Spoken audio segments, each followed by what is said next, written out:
So we got a new Batwoman clip recently, and as a result, I think it's time to retire the word cringe.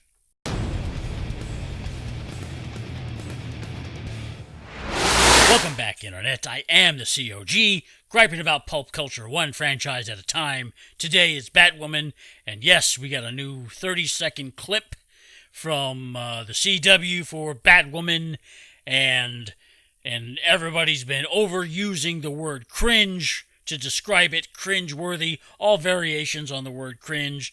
And, I mean, it really is, that's exactly what it is. So I think we should stop using the word cringe. It's overdone. We need to put it up and let it rest for a while. But rather than play the whole clip, I'm going to just kind of go through some slides. It's a little more fun to do it this way, actually.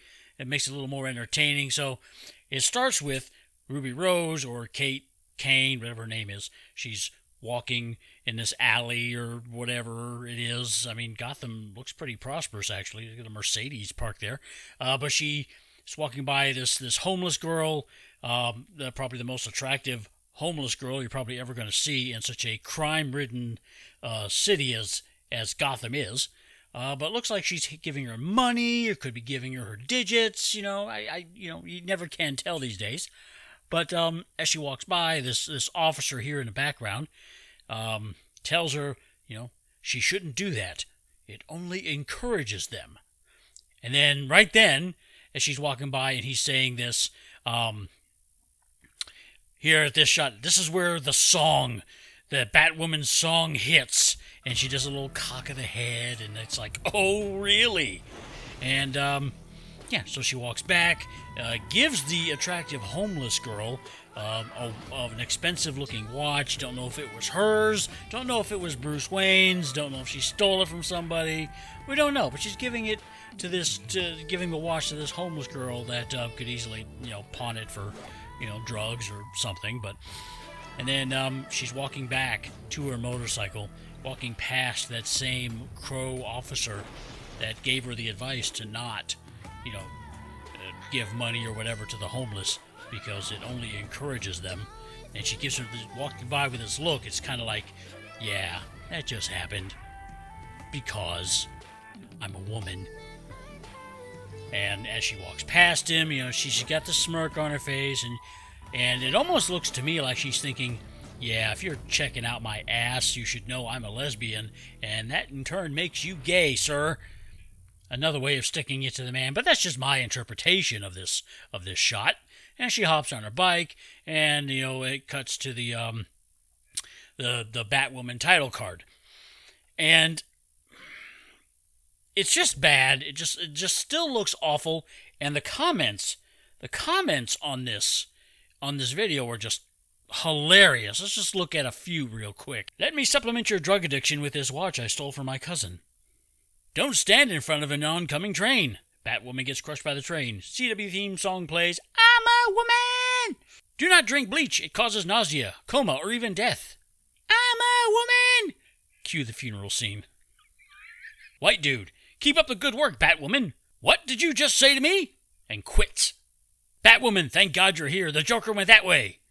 Stops, smiles, runs the other way. No one tells me what to do. Joker, I miss Batman. And that's just a few. I mean, nobody is openly digging this. Actually, I saw a Reddit thread that was a little more 50-50, a little more discussion.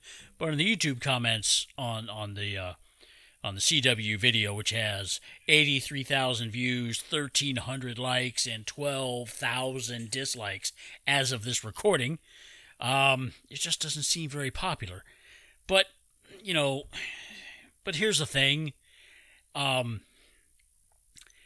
know what this is. This trailer, this clip, even the first look trailer that I did a review on some weeks back, and this clip just emphasizes it. This is just a virtue signal clip, but it doesn't stop there. It's not just a quick little virtue signal. Every write-up I've seen about this little clip, this clip is called Times Are Changing, is the title of it.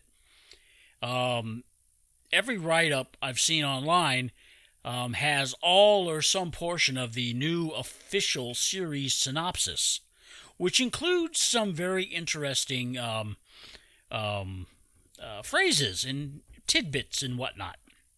And I'll link to the full synopsis. I actually couldn't find that synopsis on the CW page attached to the Batwoman page. I don't know if I was going in the right spot, but comingsoon.net said this was the official synopsis. So I'll link to that if you want to read the whole thing. It is a little bit lengthy, but there's a few choice phrases that make things interesting here that will tell you that this is more than just simple virtue signaling. I mean, this whole thing is engineered. Here, like this part here, talking about the Ruby Rose character's father. Although remarried to a wealthy socialite, Catherine Hamilton Kane, who bankrolls the Crows, Jacob is still struggling with the family he lost while keeping Kate, the daughter he still has, at a distance. So already they're showing that this dude, which I think is the only, if you will, the male lead, if you will, it's still probably just a supporting character, but, you know, the highest ranking male in the cast, I guess. You know, he's being bankrolled by his wife. So he can't be where he is. He can't be running the Crows without his wife's money. So that's one thing they're showing you there. It can't happen without women's.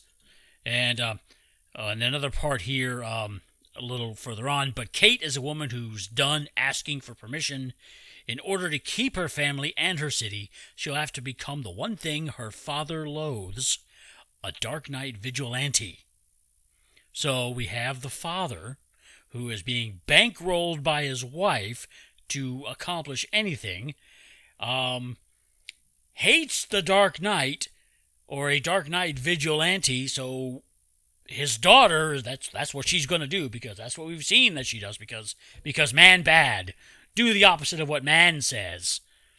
And then, finally, the biggest one here, armed with a passion for social justice and a flair for speaking her mind, Kate soars through the shadowed streets of Gotham as Batwoman, but don't call her a hero yet. In a city desperate for a savior, she must first overcome her own demons before embracing the call to be Gotham's symbol of hope. She must first overcome her own demons, so she's carrying a torch for her ex-girlfriend. Her own demons, probably the loathing of her father for, vigilante justice. And then, of course, she has the passion for social justice and the flair for speaking her mind. Everything about this show is engineered way past virtue signaling. They have gone to the point of virtue pandering. I mean, let's go down the list. I had to write it down, but we have the lesbian superhero taking over for a man who abandoned the job. The sidekick. The sidekick is the dude. The sidekick is a male, Lucius Fox's son. So we've got the male sidekick with the lesbian superhero. The villain is a woman, which I saw in the synopsis is the Alice in Wonderland gang. So everything that I see written up about this show, all these little bits about the women having to bankroll the men, having the male sidekick, the female hero, the female villain, and everything else, and how over the top all the clips have been so far for this show. The CW is trying so hard that they've gone way past virtue signaling, and now they are virtue pandering. And I am sorry to say that at least for a while it is probably going to work. Because there are so many people on YouTube, on Reddit, and everywhere else that have been roasting this show because of how bad it looks. And some of them are going to watch just so they can see how bad it is and make videos about it after the fact, talking about how bad it is.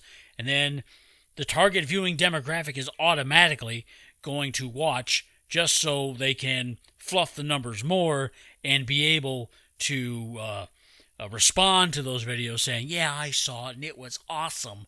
They will watch out of obligation and they will say those things whether or not they really believe them. Have you looked at these clips and trailers and everything? It doesn't matter the viewing demographic you're targeting. Woke, not woke, male, female, gay, straight, whatever. Bad writing, over the top, bad acting, bad characters makes a bad show no matter who you are. And that's what this is. This show is probably only going to get viewership based on its virtue pandering. And that's all there really is to it. And the CW is going to milk that cash cow out as long as they can. As long as they're getting advertising dollars, as long as they're holding the numbers for them to get some advertising dollars, they won't care. Because they will have the reputation of being woke friendly. And that's just going to get more woke viewership that will tune in out of obligation just because. Whether or not they actually like those shows or not. That's what I believe is going to happen. But what do you think? Do you agree? Does this, the way they've engineered this, does it just seem like it's so far over the top to the point of being a parody that it's virtue pandering? Let me know in a comment below what you think. Let's talk about it. And if you enjoyed this video, please don't forget to hit that like button. And if you enjoy my content, please subscribe and hit that notification bell so you don't miss anything.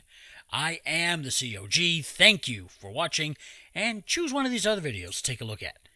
Thank you, and I am out.